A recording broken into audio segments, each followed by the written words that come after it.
Let's talk logic puzzles. Now you're probably wondering, how can you use logic puzzles to teach math?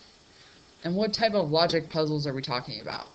Well, the logic puzzles I'm talking about are something like Sudoku, where a student has to still have some number sense, some math ability to actually complete the puzzle.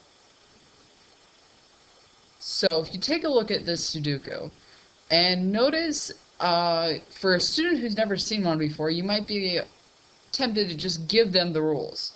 Instead, I would teach how to do these puzzles a different route. I would show students completed puzzles, just like you have here. All of these I just Googled solved puzzles, and these are what popped up. So I didn't complete these myself. And I would ask students, okay, so what do you notice about these puzzles? And give them a minute to think, and then probably do a minute of think, pair, share before I ask them as a class to share out what they learned. So if a student or a group of students looked at these puzzles, they would probably notice things like only the numbers 1 through 9 are used.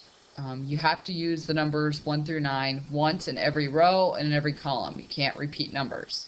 Also, in each one of the 3x3 boxes, for instance this box here, each of the numbers 1 through 9 has to be used once. And those are some of the things I would expect students to come up with. The same idea would apply to these next two types of puzzles. Again, here's one example. And here's some other examples of some puzzles. I'm not even going to attempt to really pronounce these names, but both of these puzzles are Japanese. That's where they originated, and there's a whole slew of these puzzles out here.